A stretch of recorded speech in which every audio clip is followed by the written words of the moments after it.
Hello, everyone, and welcome to the new pay-per-view brand split.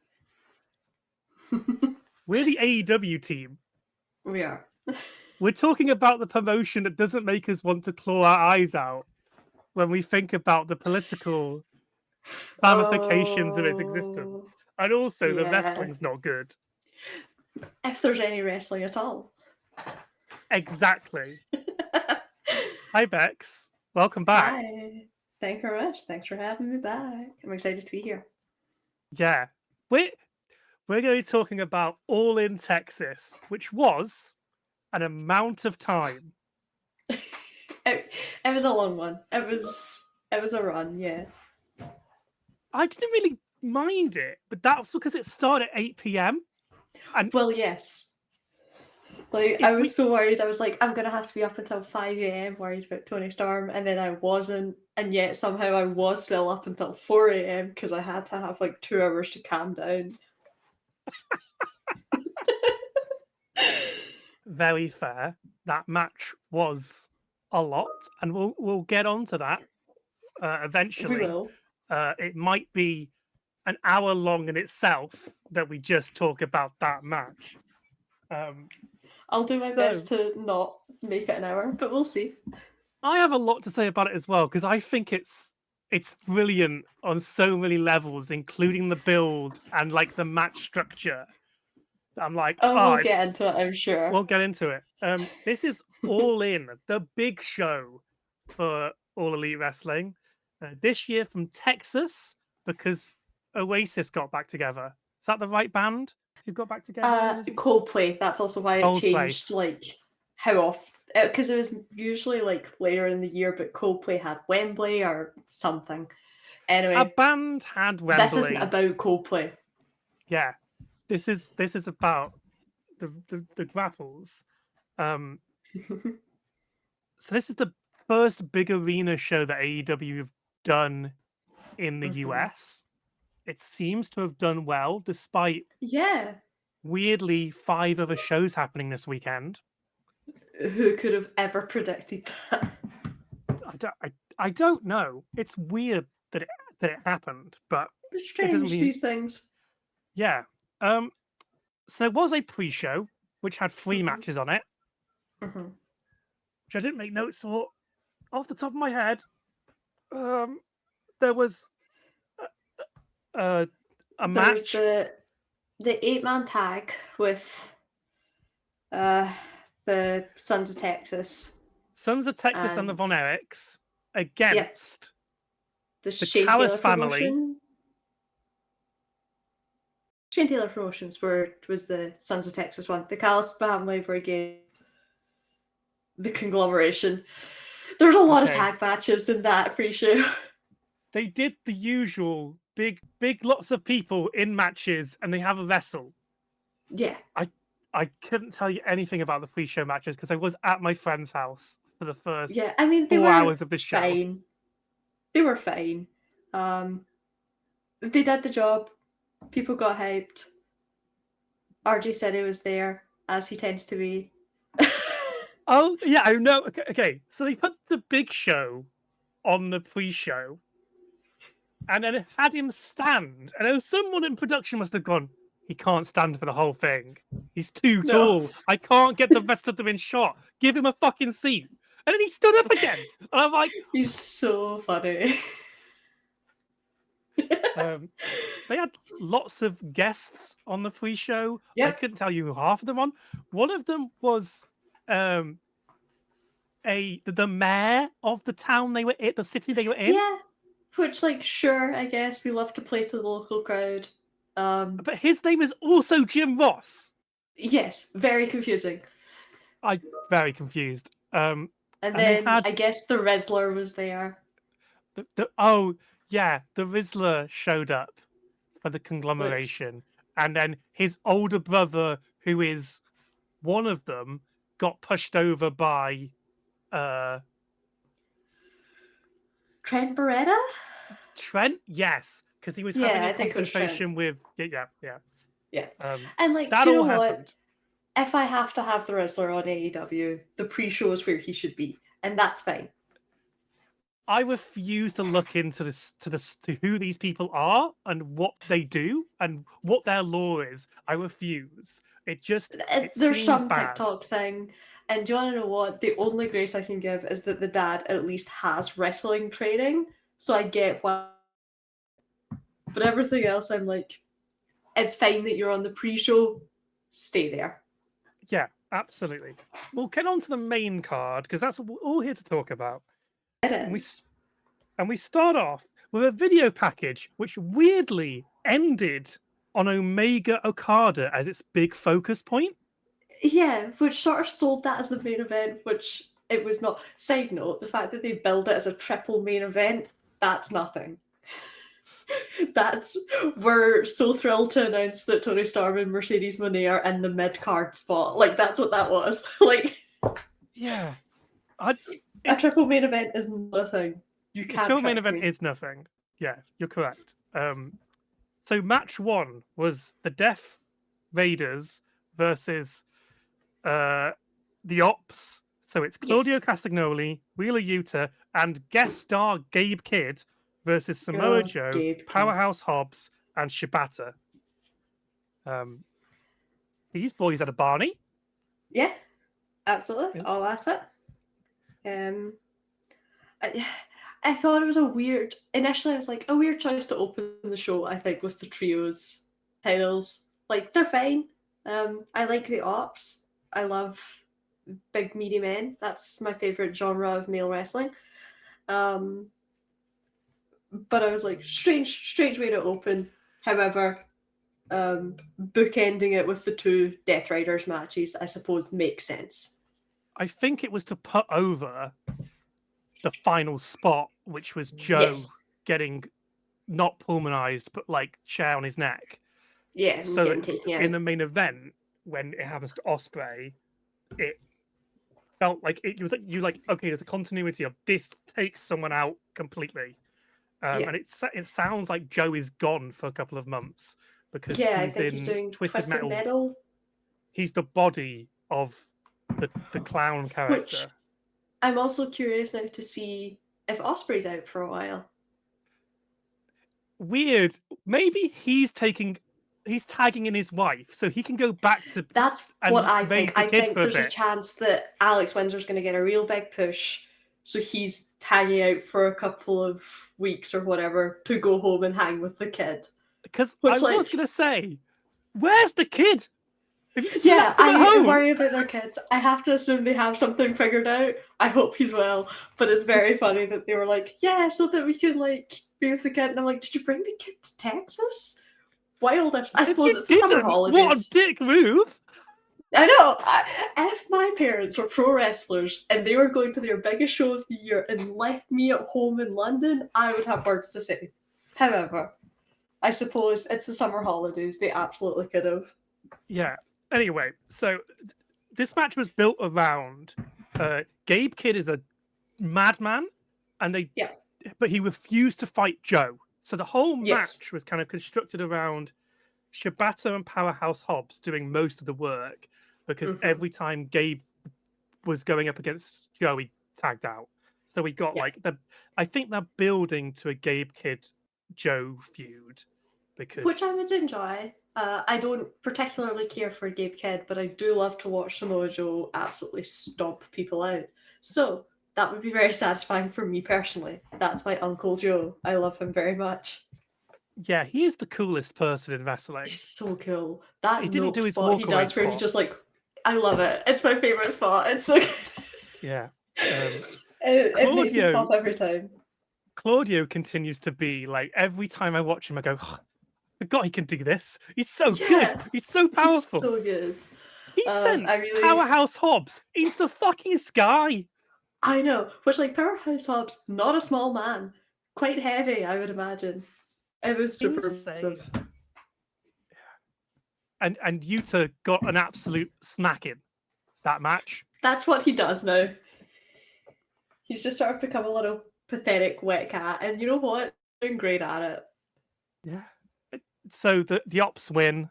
He retain Yeah. the triple title, and then the Death Raiders take revenge, and for some reason the other two can't stop them, but that's fine. It's fine. Joe has to go. It's fine. Joe has to go. There's a lot of in this card that if you get hit and you roll out the ring, you're gone. You disappear for like 20 minutes. Yeah. And I saw, like, as it was happening, obviously I was watching people react, and people were real mad that Joe got taken out. But honestly, I think for the best, because we kind of knew, right, that this final match was going to be a bit of a Avengers Endgame ass, like everyone's piling in to try and help each other. So removing some aspect of that was smart. It stopped the sort of fatigue of, oh, and here's another run in, and here's another run in. So I understood why they did it. Yeah, I thought they might tell a story over the night that the Death Raiders would take people out throughout to try and yeah, but they didn't. They just did it to sell this, like, this chair shot takes you out and you are gone, dead. Yeah, you're done. So, next matchup was the Casino Gauntlet match for the men's. This is the winner gets a title shot at a point that Tony Khan hasn't figured out yet. For the because they did do it like world. a Money in the Bank style thing, and then I think everyone hated Christian's cash in so much that they were like, okay, we'll veto this. One day, which, like, fair, because Christian's cash in was bad. It was bad, but like one day they'll figure out how to do this match type. I think I figured out how to solve the problem, because I didn't like this match at all. I thought this was pretty naff, and I think I can fix it. But we'll talk about it, and then we'll get on to Callum's fix, because they keep on trying these casino insert match here, and they change it every year, and no one's figured out how to do it properly. And I think last year's one was much better than this. But the story, and also, like, inherently I'm biased, but I think the women's one was better than this one. So the women's one was so much better. It had the same I think it was problems, just tighter. but it was a better cleaner. match. Yes. Yeah. It had more surprises as well. Anyway, so MJF comes out because he's the #1 entrant, and he's got 2 feuds going into this match: Mystico and Mark Briscoe. I did watch the Players Tribute video that they kept on advertising. It's like 30 minutes long. God damn, it's sad. It's a brilliantly put together video, and those children are amazing human beings. The fact that they've come away from that and have put the work in to recover and are walking again and doing gymnastics again, it's incredible. It's insane. Yeah, for sure. But Mark Briscoe had no chance of winning this match. He is there to do things and then get pinned. That's his job. Yes. Yeah. And, like, that's fine, but that's very much his job. Yeah. So MJF starts alongside MVP, followed by Mark Briscoe, who was the #2 entrant. This is the point where Excalibur says the forbidden words that I never want to hear again. Unpredictable intervals. Yes. Well, it's a strange one as well, because I understand why they say that, because if you look like the Royal Rumble, they'll say it's 2 minutes, but it's a kayfabe 2 minutes. It's not a real 2 minutes. So it's kind of like, you know, I think unpredictable is perhaps the issue here, because they are relatively predictable intervals. But some of them were wild intervals. You were like, there is no more entrance. Yeah. And then, some of them were wild. Silly. I just think they should just do, like, intervals and not tell us how long the intervals are. If you want to sit at home and time them, that's your prerogative. But they are regular intervals. Or tell us how many people are in it at least. So then we have an idea of when we can stop getting excited. I guess the idea is to go, oh, there's a new one. And I guess the thing is, they're like, oh, but it could end before everyone's out because if someone gets pinned. So they're trying to, like, sell that. The thing is, they're never going to do that. They're never going to do TV. So I have a suggestion on how to fix that. Anyway, so then we get Bandido, Takeshita, which apparently was amazing on ROH. I've not seen it. So good. Oh, highly recommend. Then we get Mystico. Yep. And Mystico makes a couple of moves and then disappears from this fucking match. He just goes. Just leaves. He does one spot later on. Look. Mystico kind of shows up to Aura Farm with that incredible theme, do a couple of cool things, and then be like, right. Who told him that the audience would know how to sing his song? What the fuck were they thinking? I know. Okay, apparently, so this was a problem all night. The mic was really badly mic'd. So you heard 5 guys behind the camera more than you heard anything else. Yeah. And apparently, And like, the crowd did sing a little bit.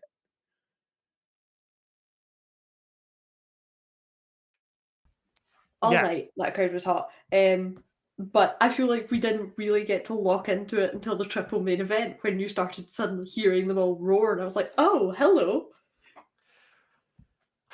I would also say the hard cam looked shit. It looked really bad. Yeah. And at some point in the night, the guy in the ring decided that he was going to shoot everything from a low angle, and it looked really weird. I was like, dude, just lift the camera. What happened?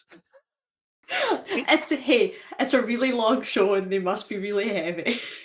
I bet his arms were just like, oh, I can't do it anymore.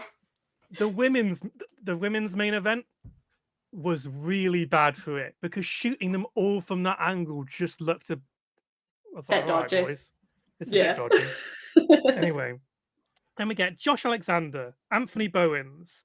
Bowens looks freaking great. Bowens does look great. I wish he would drop one of the nicknames. It's too much. Yes. Like, you cannot be the pride of professional wrestling and the 5-toe player, especially when you have to explain what the 5-toe player is every time. Like, he should just be the pride. Yeah. However, Roddy Bowens' Strong. heel turn incoming, which fascinating. Yes. Fascinating. Yeah. We'll get into that. But yes, Roderick Strong was there. Roderick Strong was there. Brody King was there. Oh, Brody. We get a returning. I've not moved us on to the presentation. I've got pictures for all of this. I've done it again. Right. It's fine. Okay. You've remembered quite early. Right, there we go. Juice Robinson returns, looking nothing like Juice Robinson. So in my notes, scared me. It scared I've written, why is he Squash shaved? Robinson. Yes, very that. Like, why is he shaved? I'm scared. Why is he shaved? Why is he dressed like? I was watching this. I spent the first 4 hours of this show at a friend's house because we'd organised to meet, and I forgot that it was started early. So I had it on my phone watching the first 4 hours of this show. Yeah. So I had to rewatch it.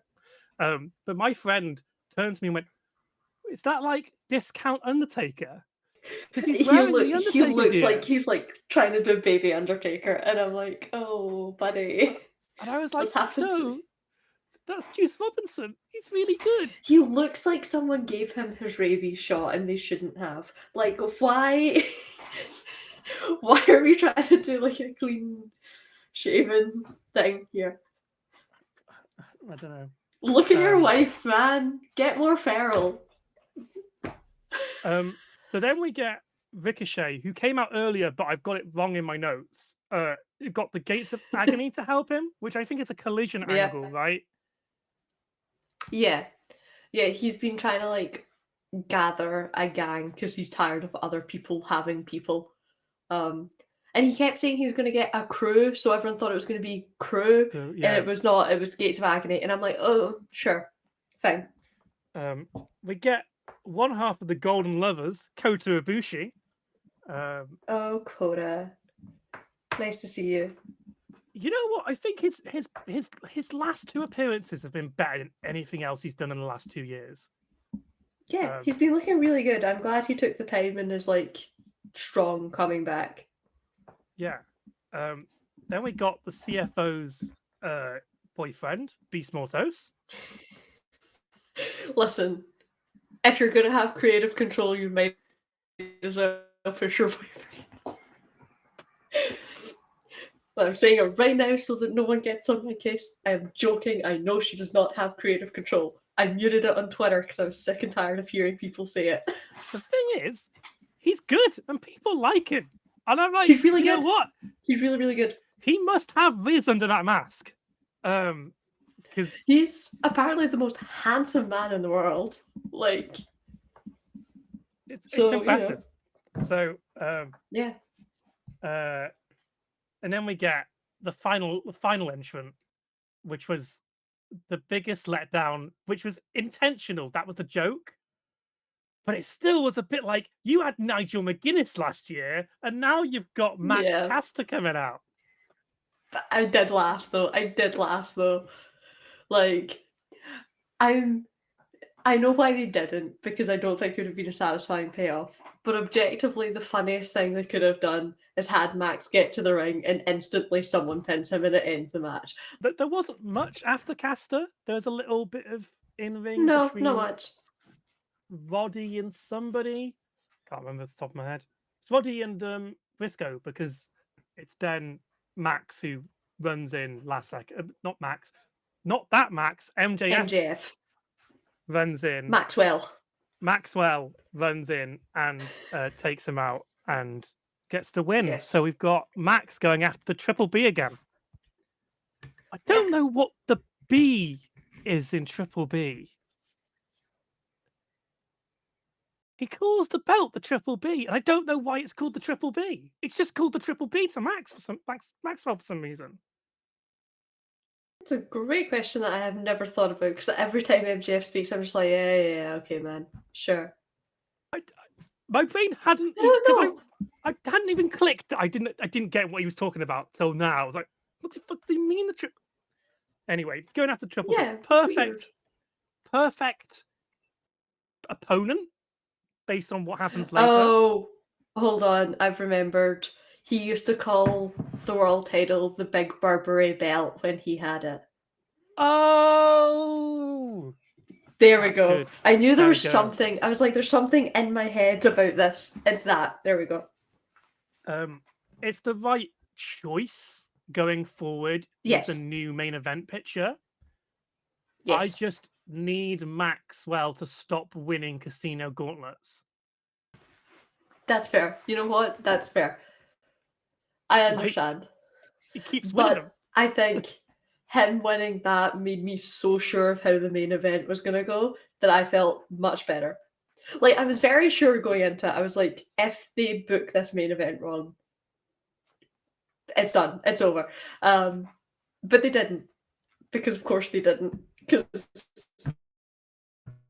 you would have to have been insane to have booked it the other way. As someone who's in the camp of AEW has been okay this whole time, and I think the doom scrolling that everyone's doing about AEW is overreacting, because there's always something good on the show. The pay-per-views are always good. I would argue I liked the last pay-per-view more than this overall. It's just that the three main events are really, really good. I think the three main events were really, really good. The last show was good top to bottom, and I enjoyed all of it. Yeah, whereas I think this last show was more consistent. Yeah. Whereas this one, the highs were real high. So I think for a lot of people, it kind of like overshadows where the lows were lower. Yeah, for sure. Because I think ending the way it did just was a real, like, go home feeling good feeling. If they had gone the other way in the main event, I wouldn't have lost me, but I am fully aware I would have lost 80% of everyone else. A lot of people. So, yeah. I agree it was the best result. Next up, we have the sad news that Adam Cole is out injured. Now, it's been confirmed by Fightful since this. He's dealing with issues with concussions. Mm-hmm. So he's giving up the TNT title, and he came out and gave a speech which was a retirement speech that said he wasn't going to retire. Fuck, there goes my mic. Yeah, I think current reports are saying that he intended to, like, his intention was to retire, but kind of last minute was talked down and agreed to, like, give it some time. It was a very hard speech to listen to. I wish him all the best. Truly, like, everyone seems to be of the opinion that he is one of the nicest guys in the industry, and it's such a shame that he's going through everything that he is. So I hope he's well and that he can come back. and if he decides not to, that there's another space for him. Yeah, there's that man is so talented and understands wrestling so well. Even if his current run in AEW has been a bit flat because the man has had the worst luck in the world. But like, he is one part of my favorite match of all time, which is MJF versus Adam Cole at Last All In. I think it's a masterclass of professional wrestling. Um, and this guy, yeah, deserves all the hopes and dreams that he wants. So I mean, so many wrestlers who would never wrestle again have come back. Edge, Saraya, Danielson, um, Shibata, all wrestlers who dealt with various issues who were like, they're dead, they're never coming back, and they came back. So next up, we have the TNT title match: Daniel Garcia, Dustin Rhodes, Kyle Fletcher, and Sammy Guevara. Yeah, they made me watch Sammy Guevara twice in one night, which I don't love. Don't love to do it. I, if I'm honest, think this was a last minute result change. Oh, absolutely. No way, Dustin. Yeah, It wasn't meant to be in this match, but I just think this was Kyle Fletcher's match to win, and it should have been his match. And I understand why they gave the win to Dustin Rhodes in the end. And I understand why they did it. They did it for the hometown hero feel good aspect. And with a little bit of like distance from it, I think ultimately it was the right call in the moment, because when you look at that crowd was dead on their feet after that Adam Cole speech. It was so sad. It sucked all the life out of the room. And understandably so, to be clear. Like, and then don't make this match 16 minutes because it was too ruddy long. too long. It was too long. They should have shaved a good amount of time off this, got the hometown feel good ending, and then I am of the opinion Kyle Fletcher is murdering that old man within a month. Like, Yeah, I mean, listen, it's they got to reward a man who's just signed a 6-year contract. exactly like he's got a 6-year contract. He's a lifer. Like, it brought the crowd back. They felt better for it. They felt better for having that like overdue babyface singles win. Like, I get the choice, but that title has to be on Kyle Fletcher sooner rather than later, I think. Yeah, unless they move Fletcher into the Intercontinental Unified Sure. Jub Yeah, I belt think picture. Fletcher just has to be like in a title scene at this point, because he's been absolutely killing it lately and he has a lot of momentum behind him and he deserves that to pay off. Garcia still there, Yep, still there. but I know I was happy you re-signed. I'm starting to think maybe you should have gone. You might Like, have made more money. I don't get it, is the problem. He's perfectly fine. Yeah, He once again has no friends his own age. We're gonna fix that one day. Um And I need him to stop doing his stupid little dance. I hate the dance. the moment to push Garcia in the dance was 2 years ago. Yes. And it's the same with Wheeler Yuta, where like the moment to push Yuta was at uh was the moment they did the bag on um Danielson. So like Yeah. they keep missing it because Yeah. Tony Khan's got a plan and he I doesn't like to think change it.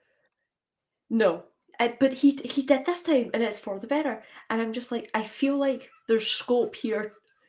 I don't know about Danny Garcia. Yura, I think you can get back. There's a moment here coming where you make Yura the first to turn on Mox and the Death Riders and you push him that way. Like, that's the way forward with Yura. With Garcia, I just don't know. I just don't know where we go with him. Well, that was that match. It's Which, too short, long. God too bless. long. Needs to be 9 minutes. 9 minutes max, and Yeah. I would have been fine. Yep.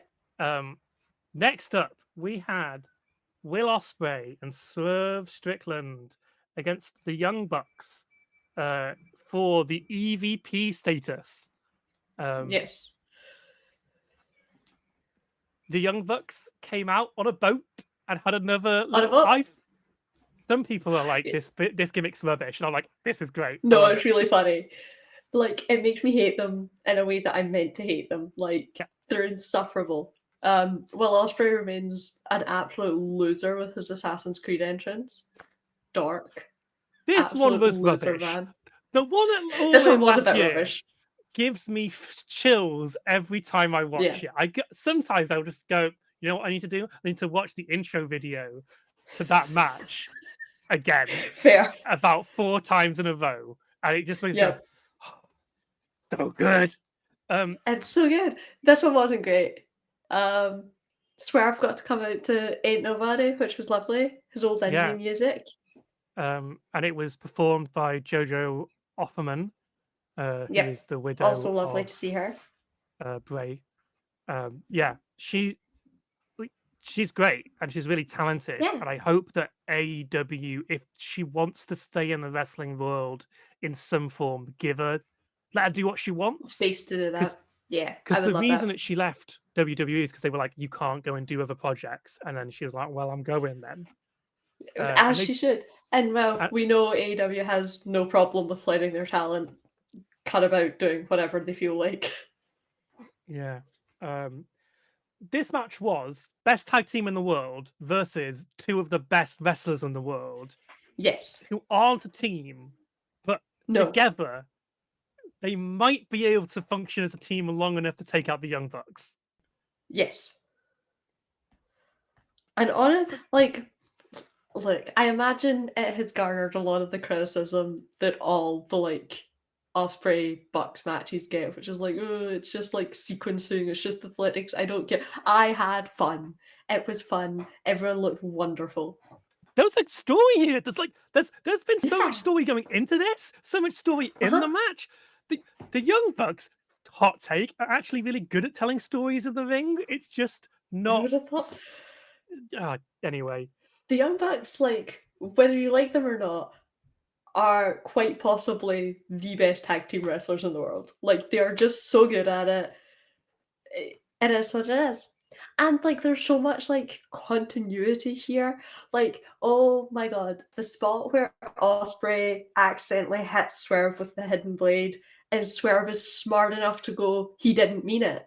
Instead of doing the wrestling thing of, oh, you hit me, and turn on him. And I'm like, they've done it. They figured out how to be a team in this space. And they built it up with the connection between Swerve and Ospreay, and it also ties into the other main event picture. It's a masterpiece. They have made good. gold out of soil with this Death Raider storyline in its final act. They've gone, this hasn't been working. We're going to make it actually great in the last 5 minutes. Yeah, the last, I was going to say act, but the last little segment of this Death Rider storyline has been so genuinely good that I'm looking at a post-All-In landscape and thinking, wow, I wonder what's going to happen to the Death Riders. I've never thought that in my life. And yet, now I'm actually thinking about it. There's so many doors that got opened by this pay-per-view. One of them, which we'll get on to, I fucking hate. I think it's bad and we shouldn't have done it.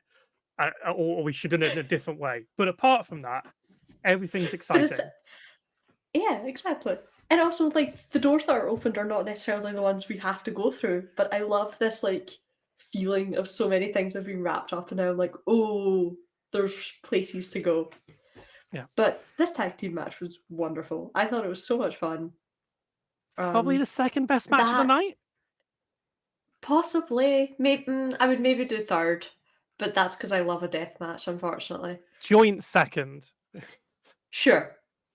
That combo house call hidden blade finisher was nasty to look at. That was mean. My brain looked at them setting that up and I went, there's no way that's going to look good. There's no way they're doing it. As fuck. But no, it ruled is the thing. Real good, apparently. And the perfect like detail of it was, I can't tell the Young Bucks apart because I've never had to. They're just a Oh my unit to me. god. I think it was Matt Nick? that took the pin. I fucking have Nick. no idea.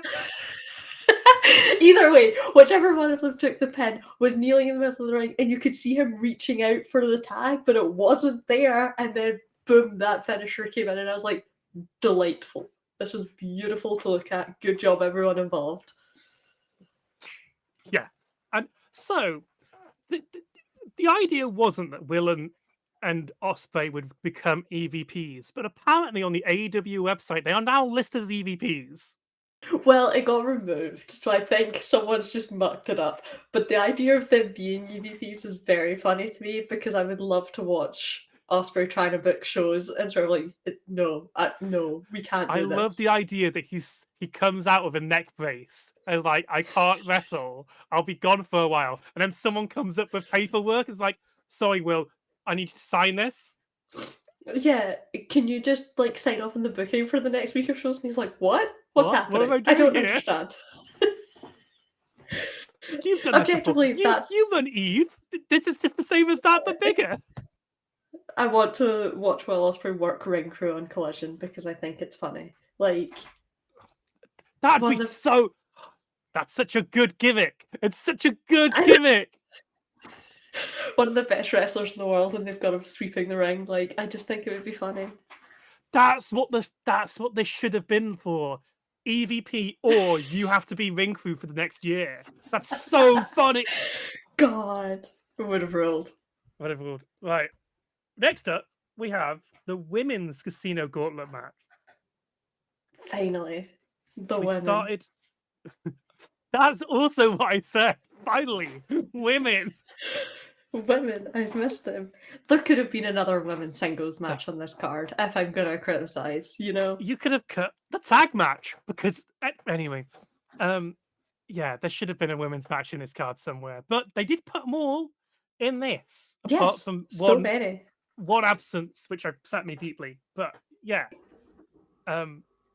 Megan Bain and Statlander start. We get big meaty women doing Meaty moves. women.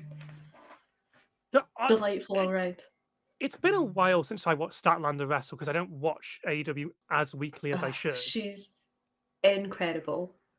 The black flip, front flip Off the thing she apron? does off the apron gave me a heart attack. Yeah. It's terrifying to look at. Whenever she brings that out, I'm like, oh, Chris, famously, you've blown both your ACLs. Please be careful. What the fuck? You're I too know. I tall to don't know do what's that wrong with move. her.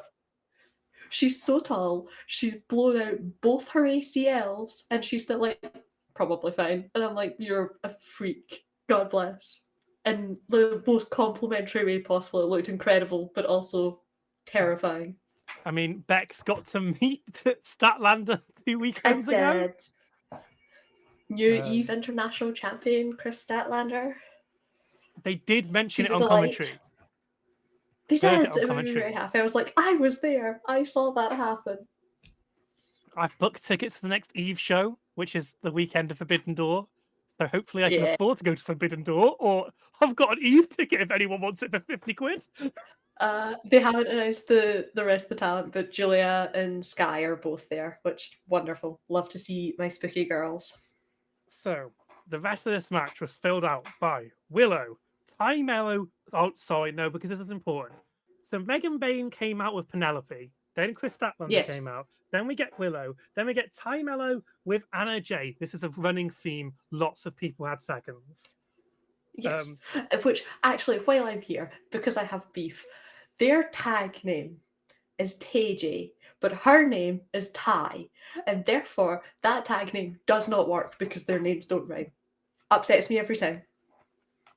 Then we got a Harley Cameron return, which wasn't in the match. She was just there. Yeah, she was just mad at Penelope, which, like, fair. So Lots of people are generally. Yeah, Anna Jay and Harley Cameron chased off Penelope. And there's a really great promo from Harley Cameron where she pretends to be Bane on social media. She does. Pretty great. Oh, I've missed her so much. I'm glad she's back. Then we get Fekla, who Yes. I'm not convinced by. Oh Yeah, no, I like Tekla. She's a little spooky freak. She that's my she was very good in Stardom. She's very good wrestler in Stardom. Suffered in Stardom from some of her booking later on. She got booked real weird, but I enjoy her. everything seems to work for me, but the spear looks rubbish.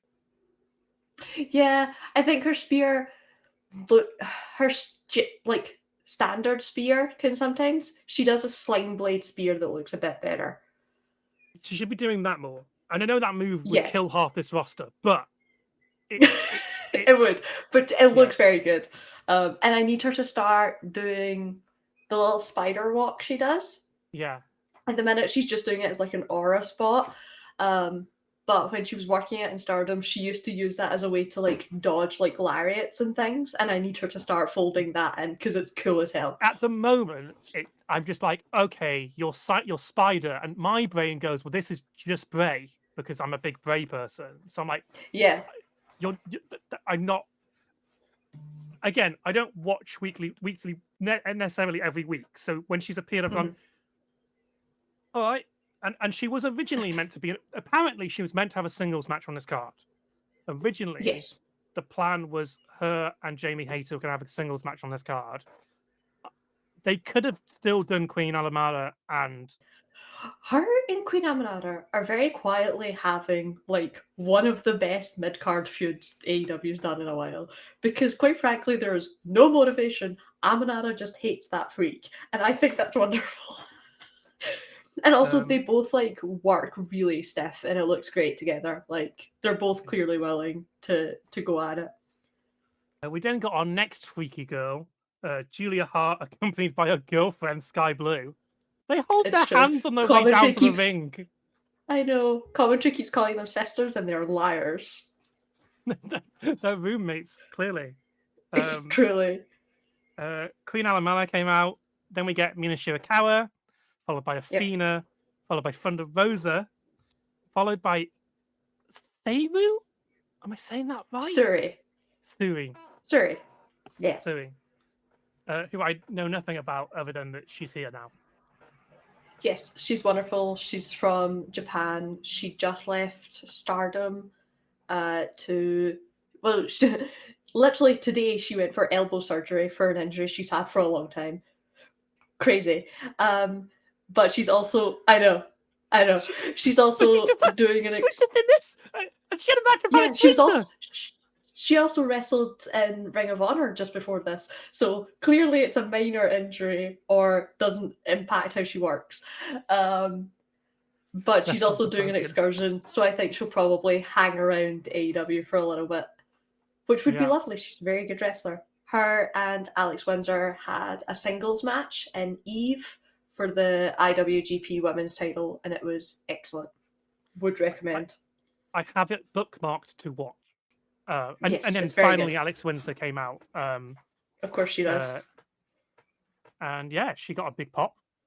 Yeah, which great. Love that for her. Honestly, all of these women got real big pops, which love that for them. It's so good to see the crowd behind the division. They've all been working really hard to make Yeah. them people pay attention to them, especially on Collision. Mhm. Like their Collision stuff's been Yeah. pretty great. The main event of the go home Collision was just women in a ring, Yes. and lots Yeah. of this match broke down to just put all the women in there, and they're just going to do big Yeah. spots.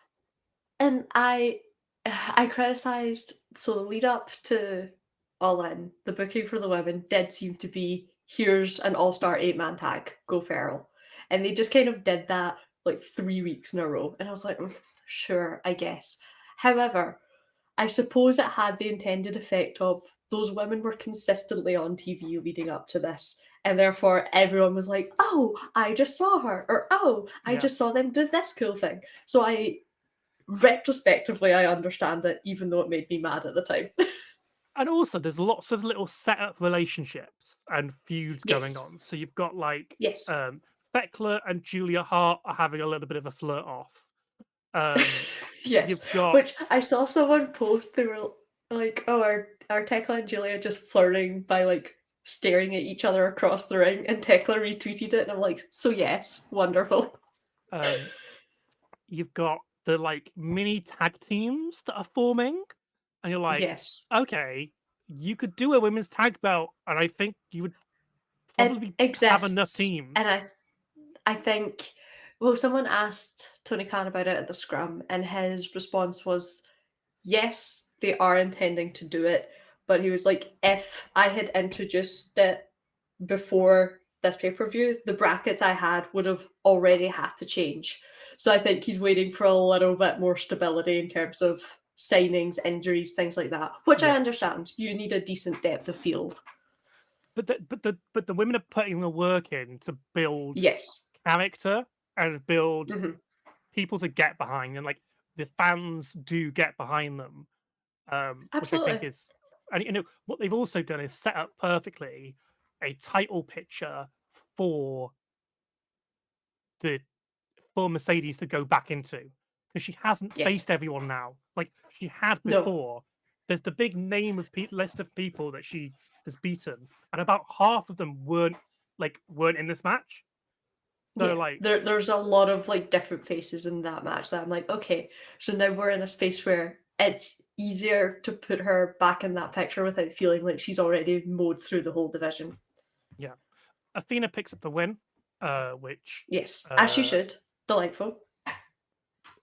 and I think this is also builds into the Tony match, because she is both she's a tweener basically. She Yes. wrestles heel, but she's over like a face. So you're Yes.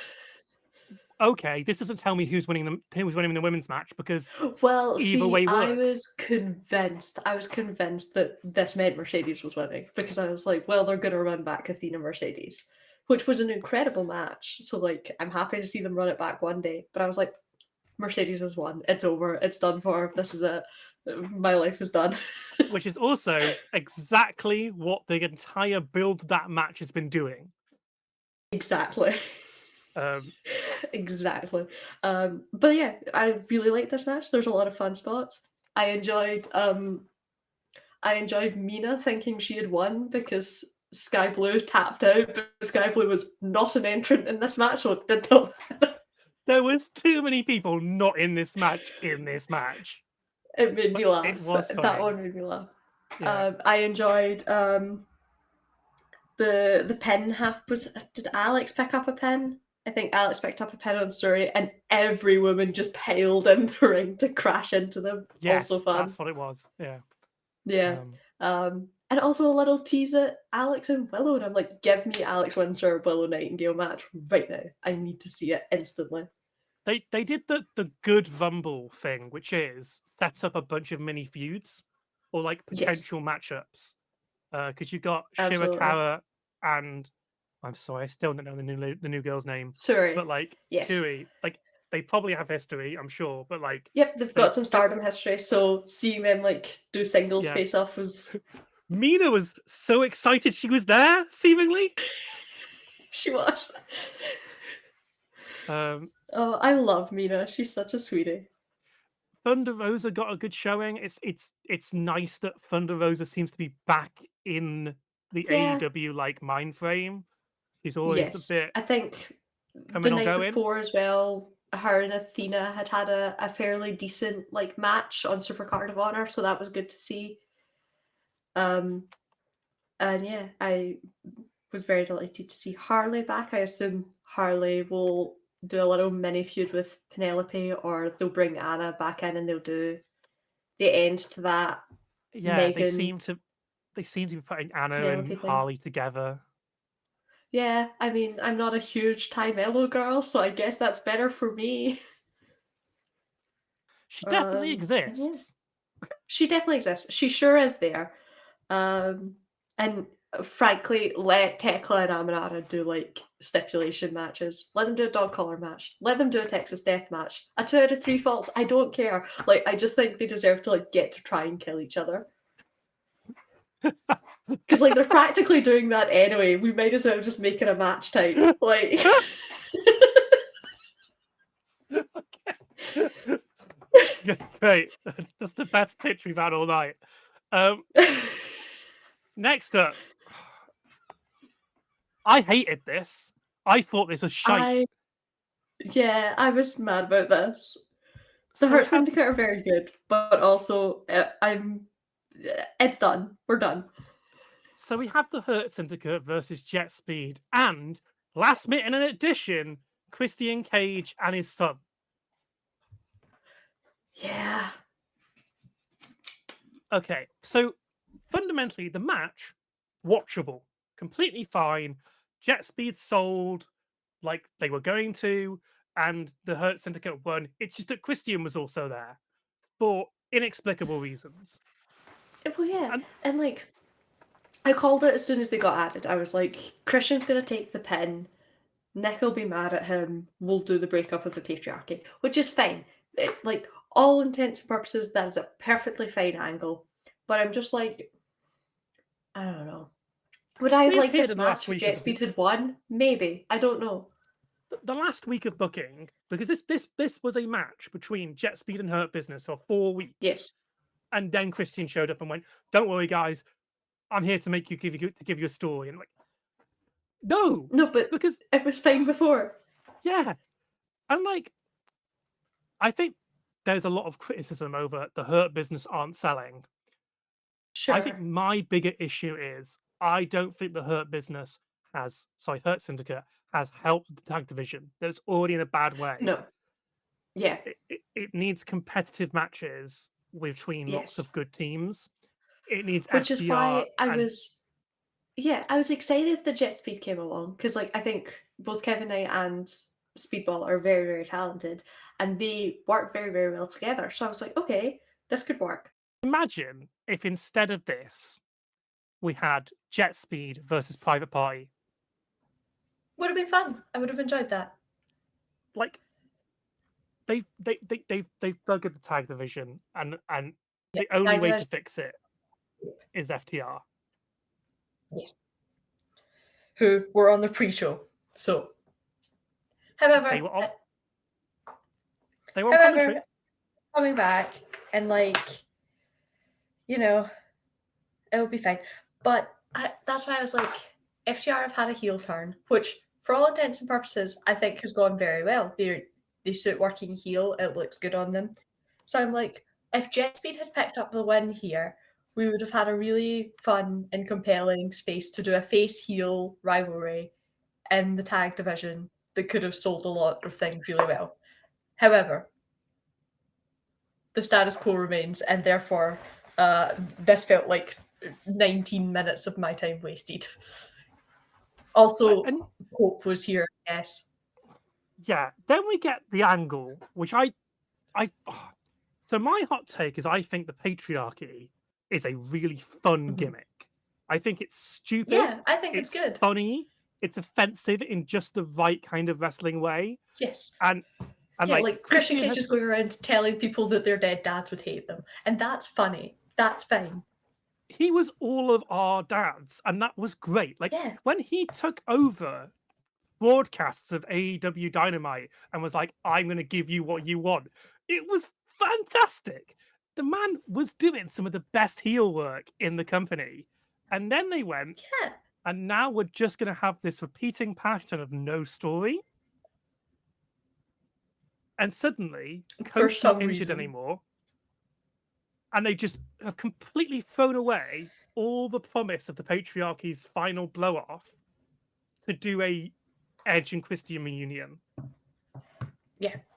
Which, like, sure, I get why they're doing it. I saw it coming a mile off. But I'm like, let the patriarchy blow-off happen first. Like, that should have imploded in Christian's face much more aggressively before we did the reunion with Cope. Have someone turn face, because currently Christian hasn't done that. No, like, Christian hasn't turned face. Nick Wayne has, I guess, turned more heel.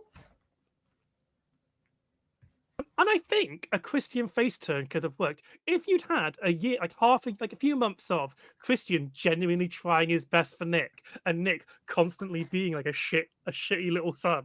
You could have completely flipped it and had, like, you actually felt empathy for poor Christian. Exactly, could have. but we didn't do that, and like I don't care about Cope at the best of times, especially after that mock stuff. So I'm simply like, whatever. I guess he's here. I gave Cope the benefit of the doubt for a while, but Yeah. it's just he is a much less worse punk to the structure Yes. of AEW. Yes. And also, it's just like I feel like maybe, just maybe, it's time we let some of these old men go. Give them a match at All Out in Vancouver or wherever it is, and then Sure. let's just make them managers or some bullshit. Like, Yeah. Well, it's also like I'm not gonna. He's not even here, but I don't need Chris Jericho back ever. I just don't need him back. He can stay where he is doing what he's doing. I'm fine. I could in a year's time, if Jericho comes back for a little bit, I'll be fine. I Sure, I do not like Jericho as a person, but as a wrestling sure, personality on television, he does entertain sure. me. But I don't need him back anytime soon no, because I like, think things are going good without him. yeah, absolutely. We don't need him, and I think that's the big thing about most of this show is that all of it is putting over like the AEW talent, and like this is Yes, the AEW, the new pillars. I know everyone thought the pillars were yes, stupid, but ultimately the pillars are for the men, MJF, Hangman, Swerve, and Will. And for the women, yeah, it's Tony, it's Mercedes, it's Willow, and it's like that mid card vortex that yeah. are putting in the work. So like, Which, if she gets the push that she deserves, I think Chris could fill that fourth spot. yeah. But we'll see. I would like her to get a proper push, but that's just my bias. Next up, we had the true main event of the show. My girls. Tony Storm, the AEW Women's World Champion, versus Mercedes Moné, the TBS champion, the Rev Pro British Women's Champion, and something Yeah. else, the She's CMLL. the CMLL Women's Champion, and she's the champion, the EWA Women's Champion in Vienna. Yeah, there we go. Um, Yeah. so, like we said earlier, everything about this match was set up to make you think that Tony was losing. Oh, yeah. Aggressively so. I am I the biggest Tony Storm mark in the world? Quite possibly. Pretty high up there. And I was dead convinced. I was in there like, right, I'm gonna have to watch her lose this title. It's gonna have to happen. This is how it goes. Okay. Um Terrified. So stressed out. We get Monet comes out first on a lowrider, driven by Yes. random AEW security, and then we Yes. got a Well bunch of before that, cheerleaders. yeah, the Texas Rangers. Yeah, the Texas Rangers six shooters. So their cheerleading team. All wearing all of her belts because she has so many of them. I okay, controversial opinion. I don't like other people wearing your belts. I feel like that Sure. I doesn't. didn't mind it in Yeah, this case because it felt like she was flexing to make a point, yeah. as she so often is. And the only other time I've seen her do it is that backstage photo of her with the Beast Mortos' family, and she has enough belts to give everyone in the family one. Also funny. I think when you get to having six of them, there's a comedy and just be like, sure, you can take one of them. I've got plenty. Um, and yeah, she gets driven in her car. She's in the big fur coat with the long train that has the names of everyone she has beaten in AEW on the back. It's not just Incredible. AEW. It's It's not. No, everywhere it's everyone. because the Yeah. first name's Kyrie, which is Kyrie Sane, Yes. who was over in Yes. Stardom at the Yeah, because time. like Azumi's there, the gal she beat in CMLL is on there, I'm sure. Yeah. Nyla So, Rose yeah. was on there. Nice to see that Nyla got on the show Hell somehow. yeah. Somehow. Yeah. Oh, I miss you, Nyla. Yeah. I hope but- she's back on TV soon. We'll Same. see. Would I have risked putting her on TV in Texas? I don't know. But I do miss her, and I would like to see her back. If you are in negotiations with Yes. the town or the city, Yes. you could have You made a could have. stance. You already Yes. had the Pride of Pro Wrestling on telly, Mhm. and he got a good reaction. Yeah. Nyla has been a character And on AEW since the start. She's the second world champion. Yeah. The only person who are going to have a problem with it is not your audience. It's the government. It's not. No, it's all the other people. Yeah. No, I do not foresee the audience having a problem, but either way, I would like to see her back. She's wonderful. She can come and do the UK. If I send a red letter Yeah. to Tony and go, Tony, she can come in the UK and we're not going to have a problem. I promise. I promise. Ignore Even if she doesn't wrestle, put her in a manager position. She's so funny. She's the funniest person I know on Put the her internet. on the pre-show. Put her on the pre-show panel. I just want to see her back. She's Anyway, being nice used. she was there somehow. Yeah. She was there in spirit, and when we miss you, Yes. Nyla. So that was Mercedes' entrance, looking like $1 million. Big, showy She looks entrance. incredible. Has her Beyonce-inspired gear with her little cowboy hat. Lovely. Then Tony Storm came out to a Twilight Zone parody. Yes, so Tony does what she always does. She does a Twilight Zone parody video package where she's doing a Rod Serling impersonation, which of course she is. And then comes out as an old woman.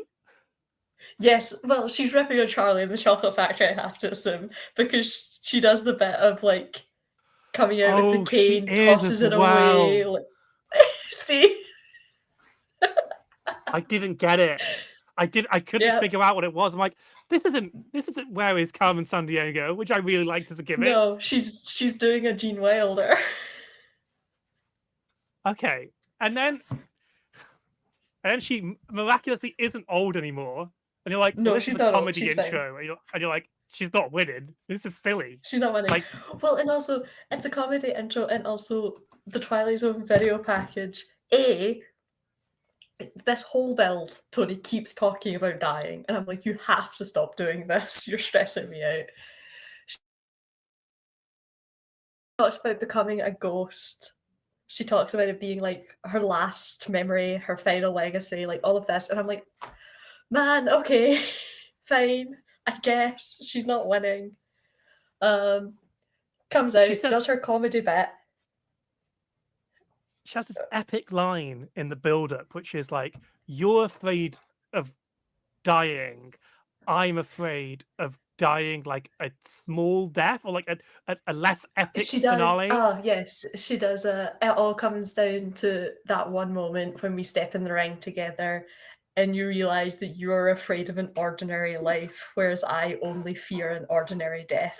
And it's like bars, absolute bars from Tony Storm, as we can expect. But she kept talking about dying, and therefore I was convinced this was over. So yeah, came out, did her little comedy bit, took her long coat off. Her makeup was inspired by Cesar Romero's Joker, and also Chapel Rowan.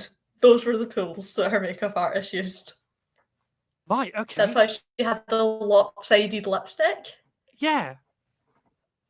I thought it was meant to be a tragedy mask. That too, I think, but no, she's doing a Joker bit. Okay, great. The depths of references are... Yeah, I can see the Chapel Rowan in it. It was very Chapel Rowan, which Willow's gear earlier in the night also inspired by Chapel Rowan, which, AEW, get her in! Bring her in! Get her in!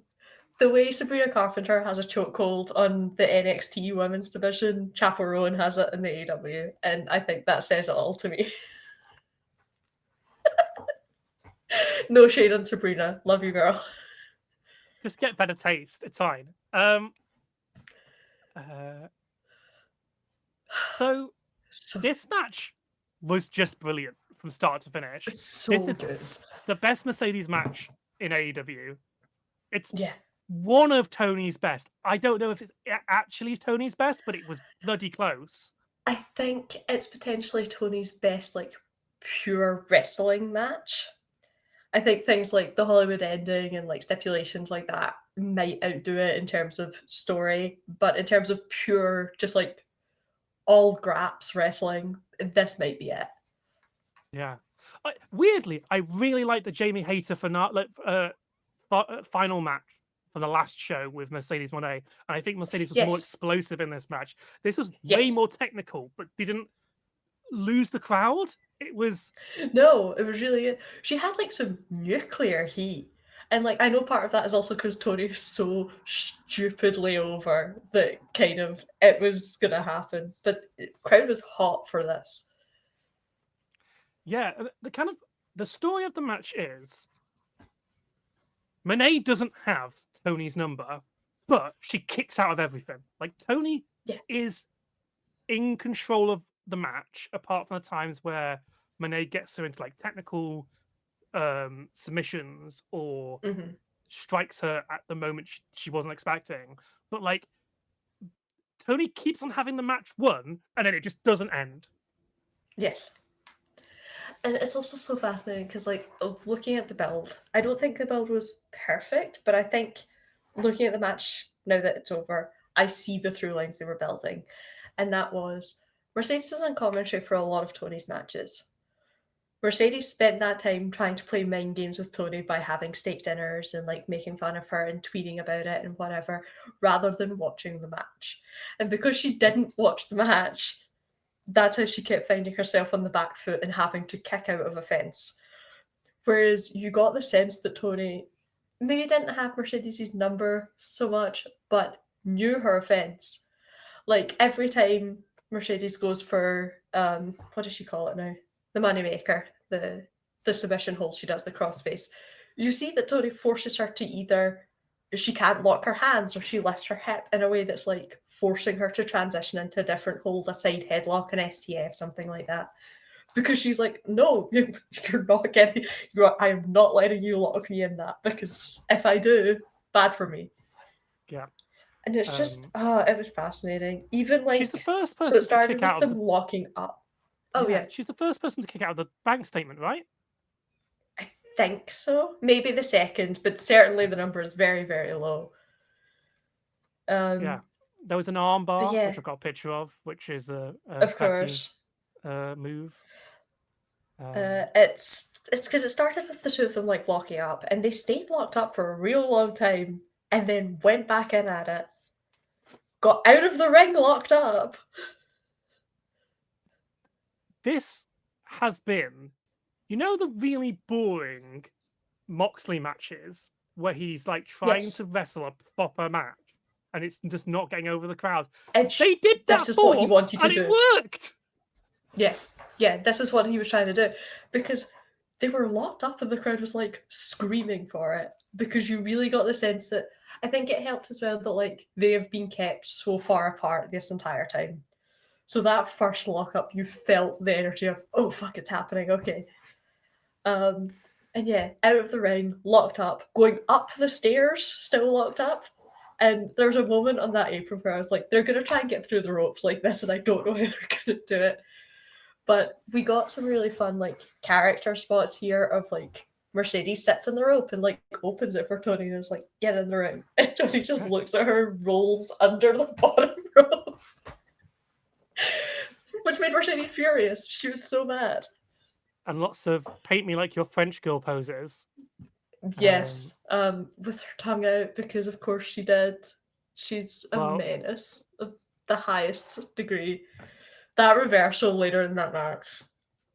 What's wrong with her? Yeah, and then there was the like Mercedes did the beautiful mind. No, it's not beautiful mind. There's the bit where she's like with the roses and she's doing the thing on the floor, and Mercedes does that as well. They are in each they're other's mocking heads. each other. Yeah. Yeah. And yeah, there's there's just so many fun like counters and reversals through here.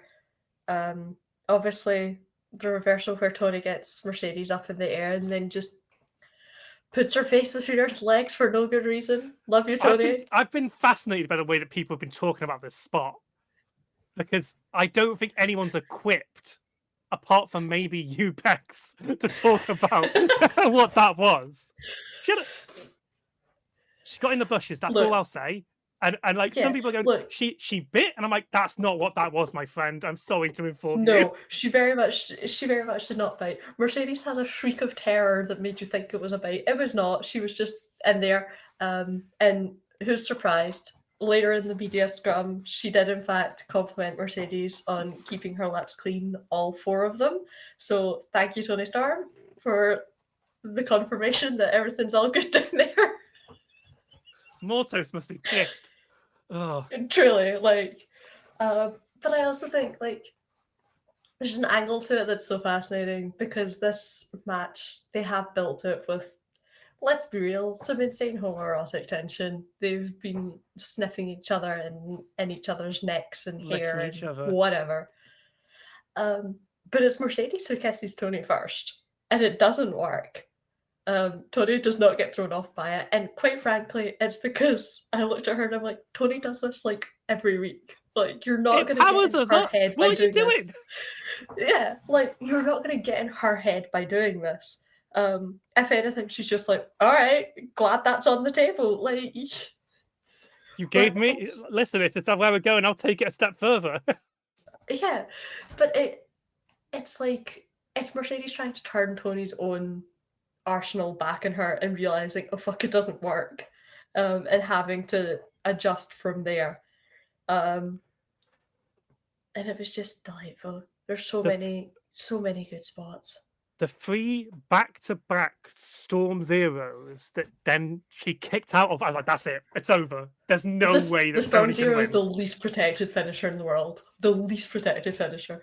Tony Storm, get a new finisher. I love you, but 3 back-to-back made me go, there's no way she's winning. I can't. She's done. I was so convinced. However, I did absolutely pop when she brought back that Storm 1 Ruby Cutter that she used to do. I was like, I've not seen that in so long from her. Great move. Looked so good.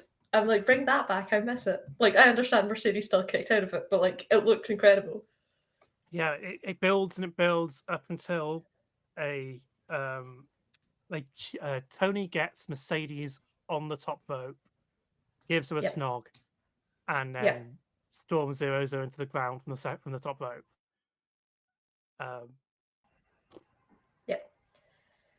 Yeah, Avalanche Storm Zeros her. Mercedes sells like she's dead, like truly. And it was incredible. Tony retains, and we're all like, we're losing our fucking minds. Because, like, okay, I am mad at how often the Storm Zero gets kicked out of, and I do understand if people are mad that Mercedes kicked out of the 3 back-to-backs. However, the 3 back-to-backs into the near fall, into Mercedes kicking out, and that like final sequence leading up to the Avalanche Storm Zero that wins it, you can hear that crowd is biting at every single turn in the way that you want them to do. Like, you hear them gasp when Mercedes kicks out. You hear like the tension as that 3 count is building. It's honestly pitch perfect crowd work. They work that crowd in a way that is genuinely perfect. The fact, and this was better than Kenny Omega Okada 5. Yeah. Yeah.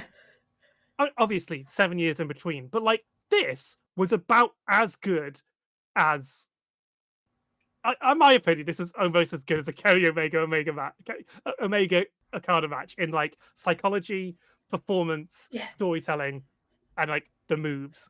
It was fucking fantastic. It's so good.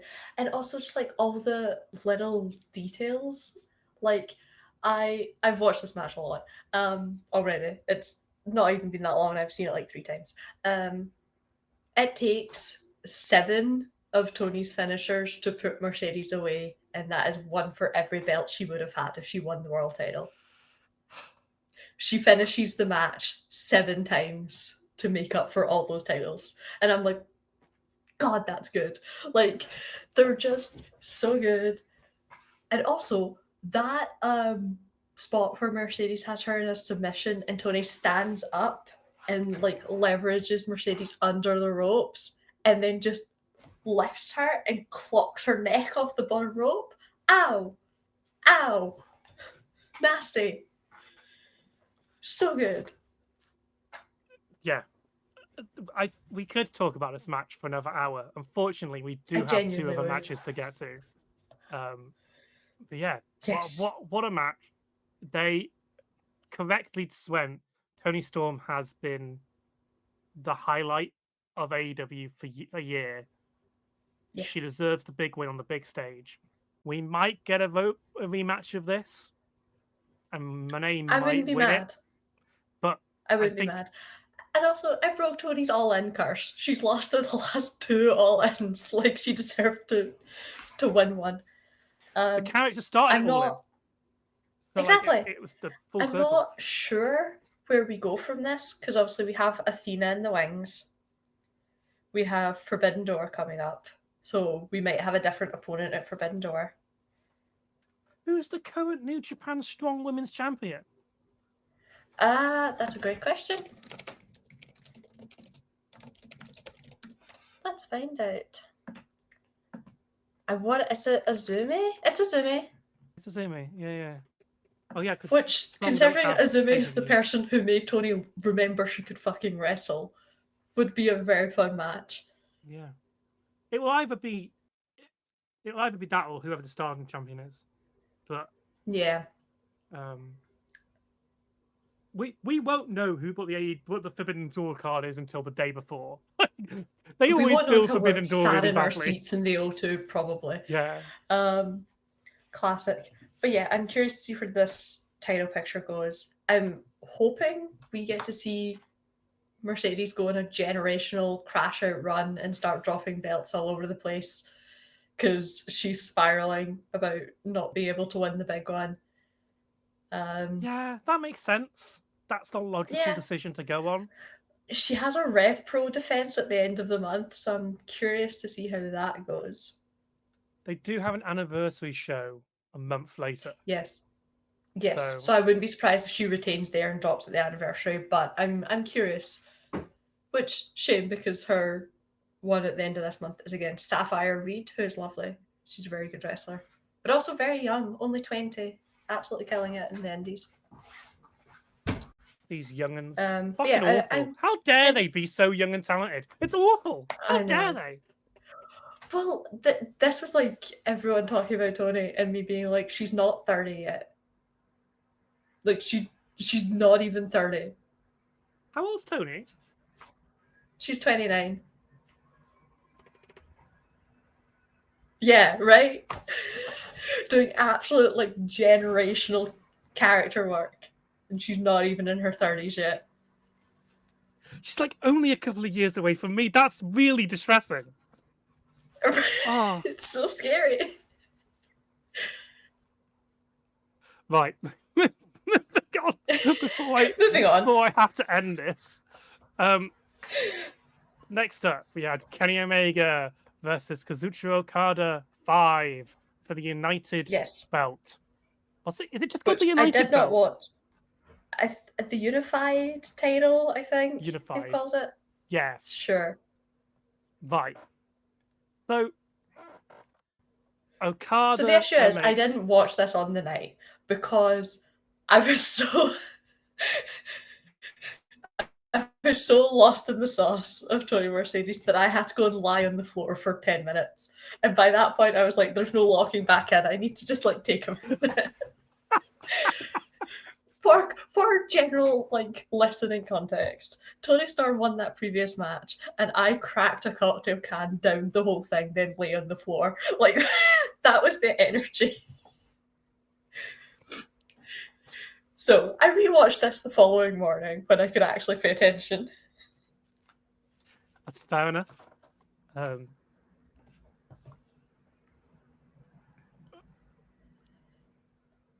was quite a climb. I mean- That was a bad joke. Right. Omega Okada. So I was excited for this because Yes. this is my kind of sicko nonsense. Is Mm-hmm. Japanese boys doing the big graps, and it's like 5 years after the last one they had, and it's like, okay, it won't be as good, but the history there, it all means something, and it was a very good match It was. that was nowhere near their previous stuff, which is completely Yeah. fair. They're older men, they're Understandable. different men. Kenny Omega almost died last year, so the fact he Yes. can do this is unbelievable. Absolutely. This was 4.5-star Okada. But at his very Yes. top, the very top of his Yes. 4.5 stars. Mm-hmm. The big change from their previous matches was it was very American in that Don Gallows was there to fucking ruin everything. And unlike Yes, as he does. Okada, Omega Osprey, too many O's, where the first time they had a match, Don Callis actually ruined the entire match because he was essential to the finish.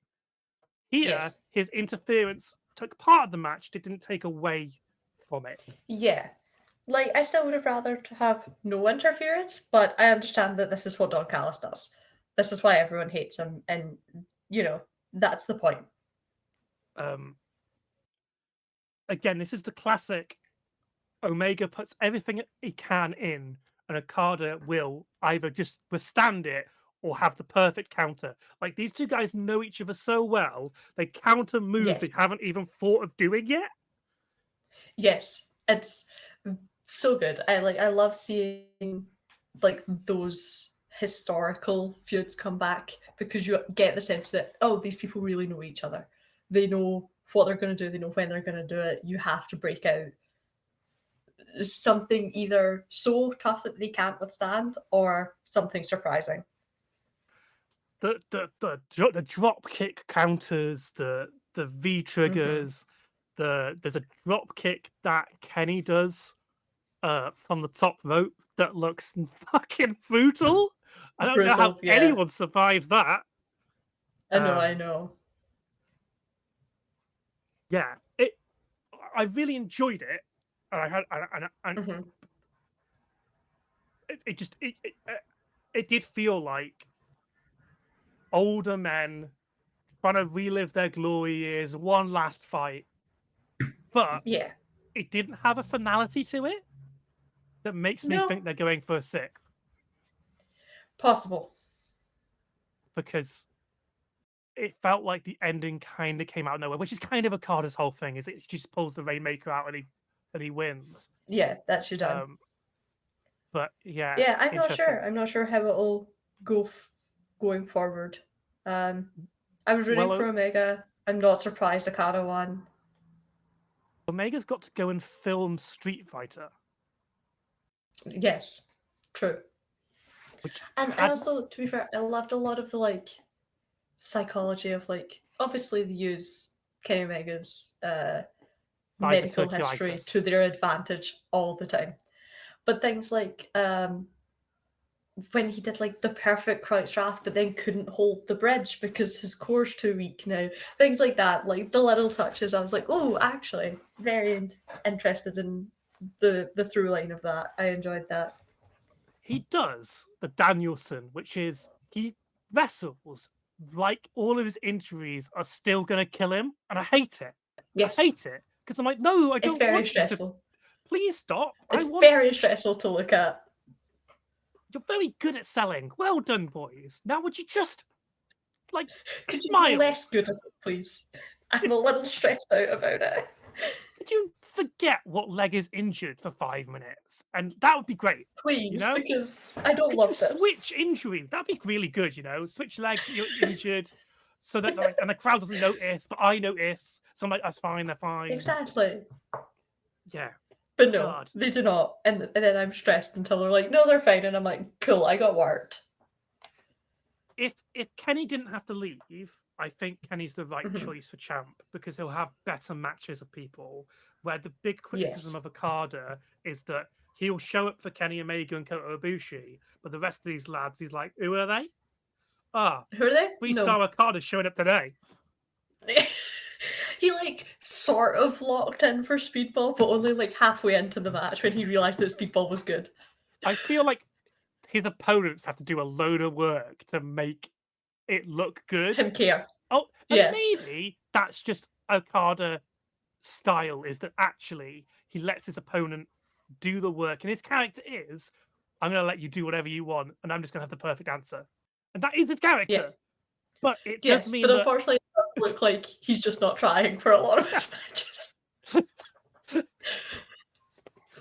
What are you going to do? it makes sense. I completely, again, Okada, you keep on coming into this pitch room and telling us exactly what your character does, but does that make it entertaining? Potentially not. However, here we are. You both committed to it now. Anyway, I'm interested to see where they go with this title. Yeah. Apparently, it's going to be. I know it's gonna they've be said. Oh yeah, I was going to say they've said it's going to be under Continental rules, which incredibly funny to win a match with interference and then immediately say we can't have interference in these matches just so you don't lose the same way.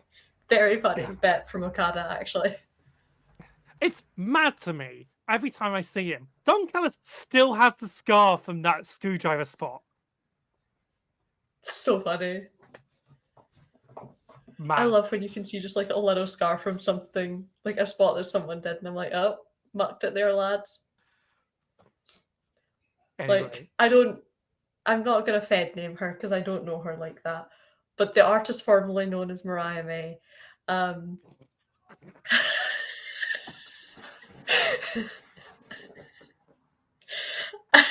has a little scar on her forehead where she bleeded during the Hollywood ending. And I'm like, you did it too low down on your head. To You do Mariah it in May? your hair. I don't know. Dead. She's dead and buried in kayfabe. She's dead and gone. She's Tony turning on a new compromised friend her to a permanent end. 4 days after becoming friends with him. That's really how you're going to match that story, is it? Really? A year? I know. 4 days. I laughed. I did laugh. Go on. All right. Anyway, my Keep point going. being, you can see her little scar, and it's very funny because I'm like, you should have done it like higher in your hair so that you didn't see it. But I also think it's kind of endearing. Hey, God listen, bless. she's wearing the marks of Tony on her forever now. Her silver springs, you'll never get away from the sound of the woman who loves you, etc., etc. We could only be so lucky. Exactly. Yeah. That should have been me, etc., etc. It should be. Hey, listen, we've got time. You get your training regime up. We'll She's get you only on the 29. Aegis. I've got time. You've got time. You'll catch up. Exactly. We'll send you to AEW. What we'll do is we'll try and get a match with you and Alex Windsor at Eve, and then Yes. you'll get noticed by AEW. We'll send you over there. Exactly. Just honestly, frankly, just put me in like, I was going to say like a triple threat. Just put me in the ring with as many of that roster as you feel like, and we'll just see what happens. What we do is we have you have a match, a death match with the idol deathmatch girl. Yes. In Japan. Yes. And then they'll notice you. I'll have fun. It'll be great. Yeah. I'll have a death match with anyone at any time. God bless. That is not an invite to book this death match because I haven't trained yet. So don't do that. Oh, okay. But Fine. if you want to put me through a table, I am happy to be put through a table. Delightful. That's my dream. Very That's Marina like my Shafir one quoted thing. of you. I am the Stokely. That's what it is. I am like I'm a great talker on the mic, and you can put me through tables any day of the week. But I'm going to fall apart if I run those ropes. Yeah. Moving on to the main event, the real main event, but also not really because Tony Storm has already stolen the night. It's true. But this came very close. a Texas death match for the AEW World Title between Hangman Adam Page and Jon Moxley.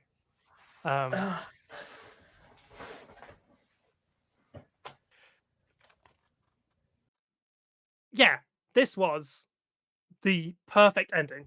Like, it was. This was it. This was how you ended this show. There was no other option. Hangman comes out to his classic theme, and everyone loses their goddamn mind about it.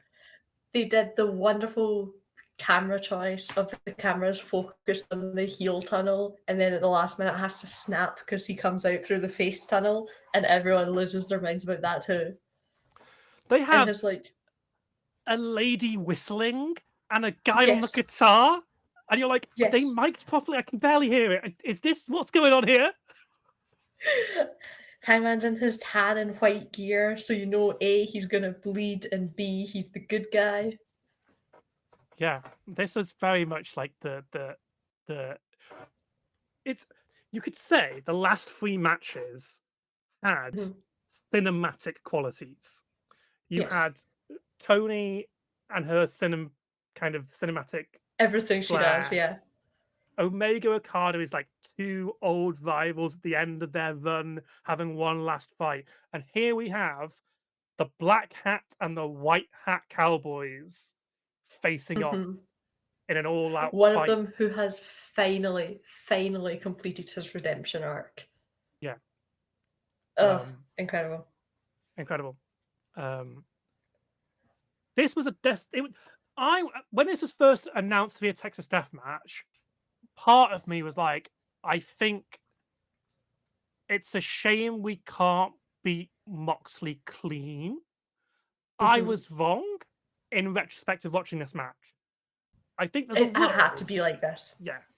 There's a world where you just have a singles match and there's something satisfying about the simplicity, but there was so much storyline going into this match, you needed the bells and whistles. It would have been hard to have it as a singles, I think. But also, the singles deathmatch part of this match was all solid. Like, it's going to get compared to Rhodes and Bowman 1 and 2, especially 2, because they're similar type things, ending this big title reign, and it's all this faff of people coming in and out. Here, they actually wrestled a match beforehand that was really entertaining in between all the interference, which elevates it so much higher for me. I think taking out Joe at the start, the interference was a lot less egregious than I expected it to be. I kind of expected it to be a bit of everyone was going to pile in on everyone. But as much as there was interference, it was kind of minimal. Yeah, the spot was Ospreay runs down, gets murdered by the Death Raiders. Then you've got the promo from the top of Everest, which, say what you see about Darby Allin, the man is committed to the bit. Committed to the bit to film a pre-taped promo from the top of Everest. Very funny. Very funny. And then he got stuck on his way down, which is why it didn't quite work. But then, obviously, the best wrestler in the world showed up and went, don't worry, guys, I've got this. I can fix this spot. Just throw me at him. Just throw me at him. It's so fun. Also, the word on the street is that Darby Allin was up in the rafters for the whole pay-per-view. Which is insane, to be clear. Why are you up there? Listen, if I could, I would. That sounds like a great seat. It does, but I'm also like, you know what? Did he get stuck on the way down, or was he just like, oh, legs are dead, hold on, give me a minute. Because that can't have been comfy. Yeah. Well. But I don't know Danielson how much is here. Yes, Danielson's back, baby! We don't know if he's back. That's why we're going to tune into Dynamite tonight, to know if he's back or not. Well, it's also I saw him. I saw the reports of oh, Danielson did a squash match. Danielson did a dark match. And I'm like, what are you doing, man? Why are you here? What's going on? I saw the report of the dark match, of a match he did, and I went, oh, okay, that's fun. He's off doing his little cameo elsewhere. And I didn't even think about him appearing in this match. Didn't even cross my mind. I did wonder. I was like, oh, he might make an appearance. But then he did, and I was like, oh, it feels so good. It feels so good to see him again.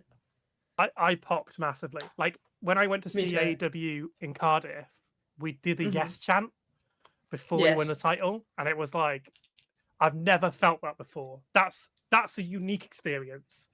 Getting to do the Mhm. yes chant before he goes and wins the belt. That was like, Incredible. Yeah. this is wrestling. Also, incredibly funny that the reports come out that the Fed sent him a cease and desist letter to stop doing that chant, and then he shows up literally the next day and is like, "Hey, Texas, let's go."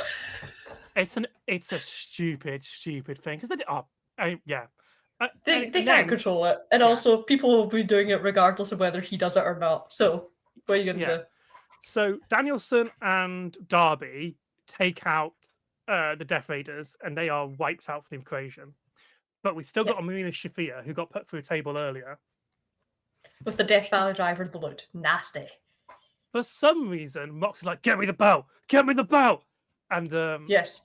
I think what he says was, I want to make him taste it. So I think his implication was he was going to start hitting Hanger with it. okay, you've got to be careful with those Sure. kind of phrases because we've just had a match where Tony literally did that. Well, yes, exactly. But, listen, Mox and Hanger have that energy. They're just a lot more violent about it. Are you guys working something out? Are you guys? You can just Are you anyway. guys good? You can talk about your feelings. Anyway, we move on. So she goes to get the belt, but she's had the key around her neck this whole time. Yes, So I think she gives him the key and goes to get the case. Tries to pull away, and she's suddenly handcuffed. This was great stage magic. I did not. I tried to watch it back and go, "What happened here?" And it's like it's just very clever. Well, like, I watched a fan video where you can see like the backside of the desk, and I still can't see them do it. And I'm like, wow, good job, actually. That's slick. And then Prince Nana's there, and you're like, "Oh, it's happening! It's happening!" Because the Young Bucks come in as well to deal with Hangman, and then we get Swerve come down, has some chains, takes out the Young Bucks, and hands the chain to Hangers. Oh, it felt so good. Now just it felt so good. Really I spent that whole match going, it's not over till Swerve comes out. It's not over till we see Swerve. And you see him come out and you see him pick up that chain.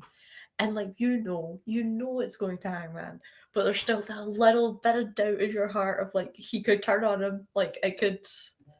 When he slides it under to him, oh, the feeling was so good. I think they did the making you think one thing was going to happen and doing another with the Tony match. So this match was very much delivering. You are getting what you want. We're getting rid of the Death Raiders. We're giving Hangman the belt. All the characters are going to complete their arcs. That is it. We're not going to extend this any longer. And I think that was really valuable to the general audience reception and online chat about AEW. If I was booking it, I'd have had Ospreay and Swerve lose the tag match so that when Swerve comes out, you don't know what he's going to do. Yeah, I think I thought that Swerve and Ospreay were going to lose the tag match, if I'm honest. I thought they were going to lose the tag match, and then out of everyone, I had Ospreay booked as turning heel afterwards. You can't turn Ospreay heel. It won't work. I could. He's a very good heel is the thing. He works well as a heel. He does. I think he likes Swerve. No matter what you do with them, he'll be over no matter what you do. Yeah. But it would have been fun to see him like lean into heelish things. He'd have probably ended up a tweener, but you know how it goes. If they hadn't have melted the United Empire into the Donkas family, I'd love to see a heel United Empire in AEW. Yeah, I'd love it because I'm a big United Empire fan. But obviously half the faction never came over and they're all still in New Japan. Yeah. And it's the ones that no one else likes, but I love. I'm like, I actually think they're the better part of the faction. Fuck you, Aussie Open. Give me weirdos from Japan. But yeah, I'm not mad that this was that this played out exactly the way I expected it to. If anything, I think it was better for that. Yeah. The death match spots, there's glass, which was bottles, Yep. which pays into both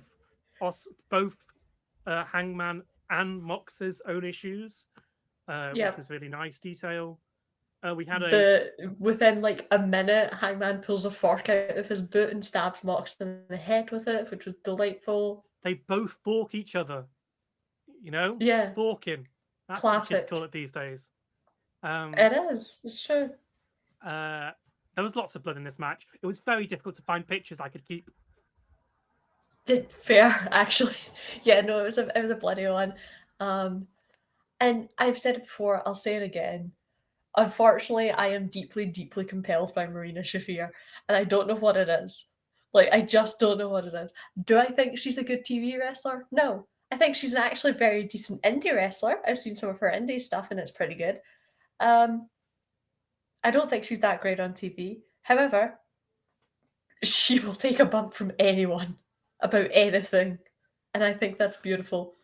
You know, that's the benefit of having these post MMA people. They're used to taking horrible injuries. Yeah, so she's like, yeah, I'll go through a table, fine. Yeah, I'll take Swerve's finisher just on a random dynamite. Why not? Like, she's compelling because when she looks like she wants to kill someone, you're like, that woman genuinely could. Yeah. You're just like, in the world of wrestling, your moves don't make any sense. Yes. Like, genuinely, I think her issue as a TV wrestler is that, unfortunately, she genuinely is trying to kill people sometimes. And I'm like, it doesn't play well on TV because, unfortunately, the showy things are not that effective in a real fight. But handcuffing her to that table, I rewatched this match afterwards to confirm my suspicions. When the finish is happening, which Mox is getting hung with the chain, because of course he is. When that finish is happening, she's screaming. Like, you can hear her over the crowd, and she is just, like, screaming in anguish. So I'm like, oh, I'm curious if we do a Death Rider collapse angle, if we do, like, everyone turns on Mox. Is she the last loyal soldier, you know? Yeah. That connection is very weird in a meta sense. Because yes, Moxley's wife is the interviewer. Yeah. But also, Marina and Renee Marina carries Renee away from danger. Like, she's a girl's girl. So I'm like, sure, you know what? Everyone involved has two hands, probably. I don't know. This is what Tony Storm does to your promotion, and specifically us when we talk about wrestling. Everything is about. Well, Tony does this to Renee famously in the media scrum. Carries her out of there. Looks at her, is like, you're beautiful, I must have you, picks her up and leaves with her. Like, it's just If what happens. only. If only. Yeah. Wrestling is finish. gay, you know. We like the Golden Lovers is a thing, and it's part of the origin of AEW. So we just got to accept it. We got the pride of pro wrestling, and we're like, mate, we've looked at the rest of you. Exactly. Like, if we just go with like the established ones, Bowens is there, the Golden Lovers are there. Whatever Tony and Mina have going on, whatever Julia and Sky have going on, like. Whatever Julia and Thekla have going on. Whatever Julia and Thekla have going on now. Swerve, Hangman, and Ospreay have going on. Who knows what's going on there? Yeah. Which, completely unrelated, but side note, I do want Alex Windsor to come into this promotion and just be like a nasty heel and for everyone to be like, Ospreay, what's happening here? And he's like, not my business. She can do what she wants. Yeah, interesting. We'll see what they do with Alex Windsor. Yeah, I'm curious. She can work both. I've seen her work both. She's very good. She's a hard hitter, so she would work in either capacity. But I'm curious. I'm curious to see what they do with her. Yeah. The nail board in this match was interesting. Yes. It was not quite the level of the exploding wild via death match levels of NAF, but No. it very clearly wasn't nails, and it very clearly at no point was anyone in ever danger of getting nailed. No. Which is a shame. I would love to watch people getting nailed. Yeah. The, Average thing to happen in an AEW show, I fear. yeah. And then at the end, Hangman stands on it, and I'm like, Hangman, you've spent the whole match selling that as nails. You can't just stand on it. I didn't notice that, but that's The so camera funny. doesn't show it on the feed because the cameraman knows that he's bugging it. Yeah. But Oh, that's there's so a picture funny. right No here of hanger. him stood on it, and I'm like, no, Hangman, no. There's meant to be nails. That's so funny. He's gone through it a lot. It's okay. I was so scared he wasn't going to be able to open the briefcase. He took so long. He took so long, but also I think he opened it earlier than everyone thought he did, and he was just selling the moment. Because I watched it back, and you see him like crack it open, like fairly soon into him struggling with it, and I'm like, he's got it. He's just doing. I was convinced he'd done that, and then basically given up because he's gone, there's no way I'm going to do this, and he was looking because there's a crack in it to rip it Yeah. open. Is what I thought was happening, but you're probably right. No, I think he had gone and he was like, I can milk this crowd a little longer. And he did. Like, it was so good. That moment when that case opened and the belt came out. Oh, it felt so good. You do miss it. You do For miss a it. long time, I was like, I'm not a big fan of the design. I think it's a bit weird. It's beautiful. But yeah, it's beautiful to see it back. Yeah. And also, like, the tiny detail of it still had Danielson's side plates on it. So, like, Mox got it and just shoved it straight in that case, and it has not seen the light of day. Yeah. Incredible work. And now we have Hangman as champ. We have the hope of AEW for some people is back. Some people think the magic's back. I'm like, the magic was always there. You just got bored. Yeah, I think the magic's been there for a while. The build to this has been very good. Like, not perfect, but nothing ever is. But we are facing down a lot of real interesting storyline possibilities that I'm thrilled about, frankly. But don't worry about any of those because we're now going to set up Forbidden Door. So wait for Hiroshi Tanahashi to challenge for the AEW World Title in his retirement, in his final British match. We cannot run Gabe Kidd and Ospreay again. I can't watch it again, please. Well, it's going to be really interesting to see if Ospreay's been written off telly. Because if he's not at Forbidden Door, what the fuck's going on? I think he'll be back for Forbidden Door because I think he's the center of all the like marketing for it. Like, he's definitely back for that. But like, I could see him. Yeah, I could see him maybe having like 2 weeks off. They could do Hiroshi Tanahashi versus Ospreay. They could. Yeah, I could see him coming back for like the start of August, and then he's got a couple of weeks for Forbidden Door build. Who's the IWGP Heavyweight Champion? God, it's someone rubbish. Or is it? Oh no, is it back on? I think it's back on Sabre Jr. Which they may run that.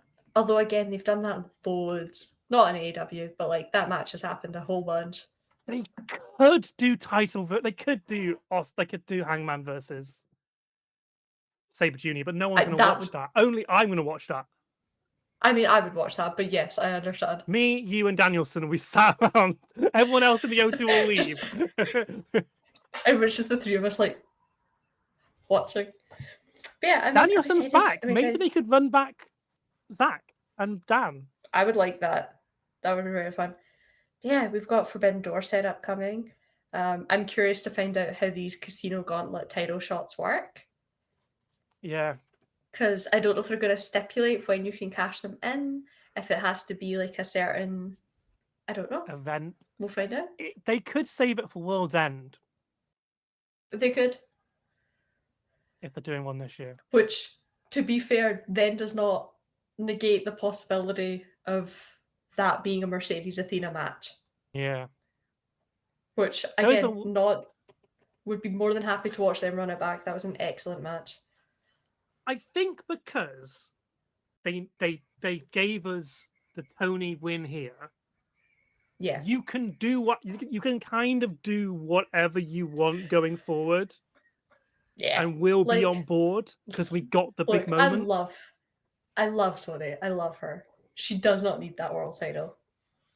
Like, I understand why it's on her, because, like, she carried that division when the division was thin on the ground. She has been the highlight of the TV showings for a long time now. You reward it. But she's so stupidly over. The title, she doesn't need the title to stay that way. People will show up to anything she does. You could put them in a tag with Mina. Yeah. Like, if you wanted to put them and let them tag together, I would happily watch that. So she is quite easily going to be fine once that title comes off her. Yeah. And I think it would be nice to change up the world title scene a little. Yeah. Pop it on Mercedes, have Athena and let Willow and Chris have a go at it. Like, bring Athena to the main roster. Like, I think that's the intent now. I think we're gonna. I wouldn't be surprised if when's their next pay-per-view, because the next Ring of Honor one. Because Death Before Dishonor, which is their next one, I think, is September 5th. And I think it marks 1,000 days of her being Women's World Champion there. And I would not be surprised if she drops it then. They'll probably finally pull the trigger on the Billy Starks. And let Athena drop that and move to main. Yeah. That's how I see it anyway. And then I think also by that point, Mercedes might have beaten Jade for the TBS reign. So we might see Mercedes drop the TBS by then. Yeah. Oh, I didn't even think about Jade. I forget she exists. Yeah. I think they're letting Mercedes hold it until she beats Jade's record. Yeah. Yeah. So that's why I could see if we do the Mercedes crash out, she'll spiral and drop everything else first, and the TBS is last to go. Yeah. Yeah. Great. Wow. That was All In Texas. Whoa. What a show. What a show. Thank you for joining me again, Bex. It's been a pleasure. Of course. We will hopefully join you next time when we talk about Forbidden Door, which we will hopefully both be going to. We'll be there. And we might meet in person beforehand or after at some point in the weekend. We'll both be at the Eve show as well. So, like, if we get a camera, we could do some live stuff. But I don't think I've got the ability to get a camera and mic with the budget I have, because I'm barely affording to go at all. We'll just live report, make notes as we're watching. We'll live report in the Pants Table Discord. Yes, that's genuinely probably what will happen. From opposite sides of the stadium. Just waving at each other. Just waving at each other like, hello over there. But it'd be great to talk about going to a pay-per-view for the first time, for me at least. Yeah. Me too. Yeah. So yeah, we'll be going to pay-per-view for the first time. We probably might even just talk about the Eve show for half an hour as well. Oh, I absolutely will be. Love you, Eve. Which also, Chris Statlander back at Eve September 5th, defending her international championship. So, will I be there again? Quite possibly. We'll see. Of course you will. That's my friend, Chris. Yeah. That's your friend, Chris. Unfortunately, the Bex buff did not win the gauntlet match. Yeah, it's okay. All of my luck seemed to have gone to Tony, and I didn't mean for that to happen. But what are you gonna do? Didn't even go to you because you burst your lip open during wrestling. I did, yeah. Just at wrestling training, minding my business, learning how to do a flip bump, ate shit in a front bump, bust my face. And that's the kind of insight you'll only get here at pay-per-view. Thank you very much for watching. We'll be back. Goodbye. Bye.